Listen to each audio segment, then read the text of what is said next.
akan membahas metode ijtihad MUI dalam penetapan penyelenggaraan jenazah COVID, analisis terhadap buku panduan fikih wabah ya. Baik, di dalam sama dengan pertanyaan tadi, apa masalah yang Anda temukan dalam fatwa MUI terkait dengan penyelenggaraan jenazah COVID-19? Apa yang bermasalah? Bermasalahnya ini bro, Ada dituangkan di latar belakang.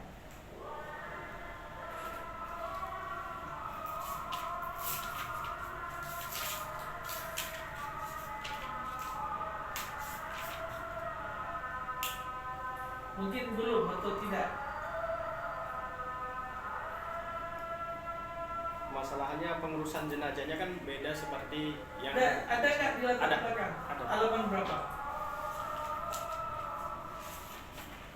Jangan kita Halaman 5. Hah? halaman 5. 5. Mana itu? Berbeda. Yang ini masih pendahuluan. Iya, ini latar belakang masalahnya bro. Di mana itu fatwa MUI itu yang bermasalah? Anda harus merujuk langsung kepada fatwa MUI itu, karena itu yang akan dianalisis kan. Fatwa MUI yang ada dalam buku panduan fikih wabah. Tentang apa yang bermasalah di situ? Kalau ini Anda mengutip halaman 6 ini dari fikih ibadah. Jadi, nah, belum ada yang Anda bahas tentang fikih wabah itu. Kemudian kontroversi antara yang setuju dengan yang tidak setuju. Apanya yang setuju dan apa yang tidak? Di sini kan tidak jelas. Poin-poin mana yang tidak disetujui itu? Hanya setuju dan tidak setuju, mengkofitkan dan tidak mengkofitkan, ya kan? Seharusnya kan penyelenggaraan jenazahnya itu ya, umpamanya mungkin ada kasus ya, kasus di mana ditemukan atau dipergoki pada waktu pengukuran masih pakai baju daster, itu berarti tidak ada hubungannya dengan fatwa majelis ulama. Berarti pihak rumah sakit tidak melaksanakan penyelenggaraan jenazah. Atau umpamanya ada yang memandikan perempuan itu laki-laki, ajnabi lagi, ya, itu kan tidak ada hubungannya dengan fatwa majelis ulama, ya kan? Nanti kalau Anda dikejar nanti membuat penelitian, kasus-kasus itu yang diangkat tidak ada hubungannya dengan fatwa ulama. Coba diteliti dulu apa fatwa majelis ulama terkait dengan penyelenggaraan jenazah yang bermasalah, sehingga baru kita cari dan temukan bagaimana metode ijtihadnya sehingga lahir fatwa seperti itu. Ada nggak fatwa yang menurut saudara yang tidak sesuai dengan fikih dari buku yang dibaca itu, buku fatwa itu? Ada nggak? Fatwa? Ya. Fatwanya ada. Iya, penyelenggaraan jenazah yang dalam fatwa itu yang mana yang bermasalah? Yang bermasalah itu kan cara memandikannya itu. Ya, di mana itu? Di mana? Halaman berapa? Di sini.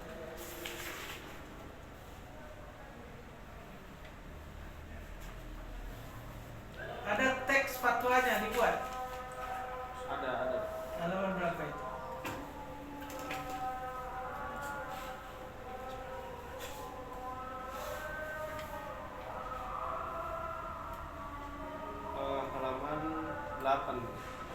halaman 8. Iya. Yang bagian tengah itu Apa katanya? MUI telah mengeluarkan Fatwa Nomor 18 Tahun 2020 tentang Iya. pendoman pengurusan jenazah Oke. Muslim yang terinfeksi COVID-19. Oke. Betul. Sudah dikeluarkan fatwanya. Sekarang fatwanya yang bermasalah itu yang mana? Tentang apa? Yang jadi masalahnya udah diterapkan atau belum sama masyarakatnya. Oh. Di mana itu diungkapkan? Ini dari MUI Pusat. Ya tidak, artinya diungkapkan di mana itu? Apa bukti belum diterapkan dan tidak diterapkannya itu? Karena kalau kita meneliti harus jelas masalahnya itu apa, lantas kemudian kita cari dan kita kaji. Umpamanya memfatwakan penyelenggaraan COVID itu tetap seperti yang ditetapkan oleh fikih, harus ada memandikan, mengkafani, ya. Memandikan umpamanya harus air itu mengenai seluruh tubuh, atau mungkin dalam kondisi tertentu boleh melaksanakan dengan tayamum. Tentu ada persyaratan. Lantas kemudian di lapangan tidak dilaksanakan itu. Harus ada itu pernyataan-pernyataan. Atau umpamanya dalam proses penguburan harus digali lubang, dan kemudian artinya ketentuan-ketentuan fikih itu tetap dipedomani itu oleh fatwa MUI. Nah sekarang harus kita temukan mana masalahnya dalam fatwa itu, ya. Bahwa kasus-kasus yang terjadi di lapangan itu banyak yang tidak ada hubungannya dengan fatwa MUI, kesalahan rumah sakit, ya.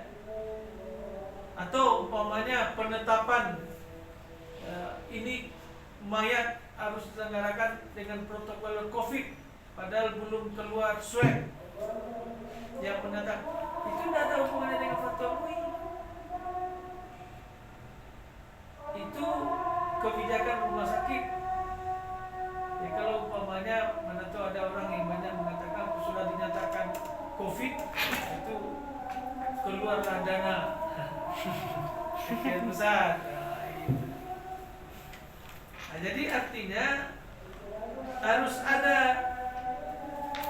yang dikutip dari fatwa-fatwa MUI itu, yang kemudian di lapangan itu tidak atau belum terselenggara. Oke ya. Jadi fatwa MUI itu bukti bahwa itu belum dilaksanakan. Nah, Anda harus kemukakan itu. Fatwa MUI umpamanya harus prosedurnya A, B, C, D.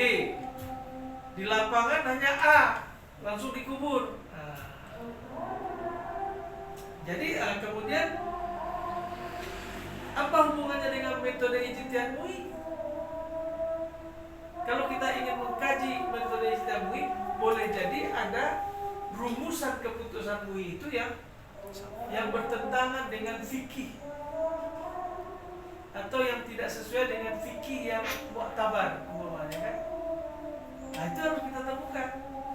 Umpamanya prosedur tentang memandikan menurut fatwa MUI A, B, sementara menurut fikih itu harus A, B, C, D. Berarti ada 3 yang dikorupsinya, yang disingkatnya kan. Nah, itu harus dilakukan. Nah, sehingga baru kita mencari mengapa metode, bagaimana metode ijtihad. Nah itu harus ditemukan. Umpamanya ijtihad itu ya umpamanya ini dihubungkan dengan kondisi darurat. Darurat itu kan tubihul mahzurat, atau mungkin tidak sampai darurat, hajat, tapi katan zilul hajat manzilatan darurat, wa darurat tubihul mahzurat. Ya. Atau darurat, oke, tukar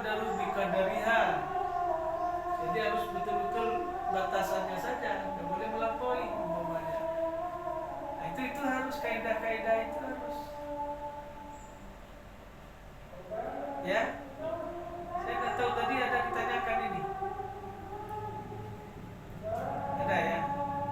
Nah, jadi di latar belakang itu coba digambarkan langsung masalah yang berhubungan dengan fatwa MUI itu.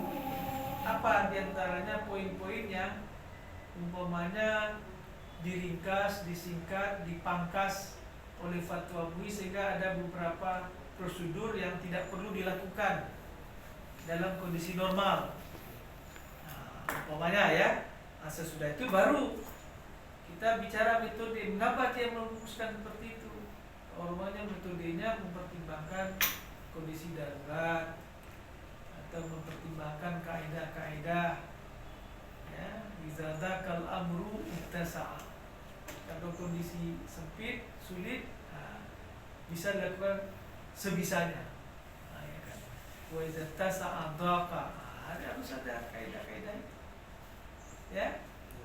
Nah, jadi di rumusan masalah, itu saya melihat bagaimana metode ijtihad. Barangkali ini harus didukung dulu dengan pernyataan bahwa ijtihadnya itu tidak lazim atau tidak umum seperti biasanya, sehingga dia menggunakan metode ijtihad yang khas atau yang berbeda.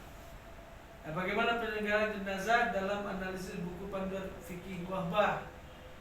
Nah, jadi apakah ada dalam penyelenggaraan itu yang berbeda dengan yang umumnya? Nah, kalau ada yang berbeda, ada bisa menjawab pertanyaan nomor 2 ini. Tapi kalau sama saja, ini pertanyaan nomor 2 tidak perlu. Ya.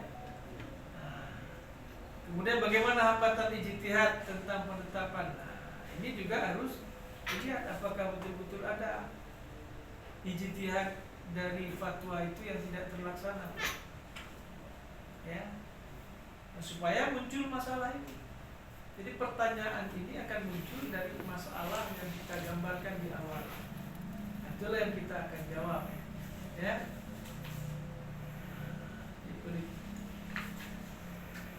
Jadi pendekatannya apa ini? Kalau metode ijtihad, apa pendekatannya? Dalam kajian Islam itu pendekatan itu ada pendekatan bayani, ya. Itu mengkaji melalui teks-teks nas, penggunaan tafsir atau syarah, atau pendekatan burhani, pendekatan ilmu pengetahuan, atau pendekatan irfani, ya. Itu sudah pendekatan sufi, ya. Nah, kalau pendekatan hukum selain dari bayani ada pendekatan apa? Pendekatan taklili, ya, pendekatan ilat, ya, atau pendekatan istislahi, pendekatan kemaslahatan, ya. Nah, itu ya. Ini sudah ada memang ijtihad bayani, ijtihad qiyasi, ijtihad istislahi, sudah ada memang. Sudah dibuat di sini, ya. Nah, hanya tadi itu apa fatwa MUI itu yang ingin didekati dari sisi 3 pendekatan tadi, ya. Oke lah, saya kira di latar belakang ini tolong direvisi, ya. Supaya nanti cocok dia dengan rumusan masalahnya. Dan kemudian karena ini kajian usul fikih, ya, saya kira ini pendekatan sudah bisalah digunakan, ya. Saya kira itu Pak pimpinan.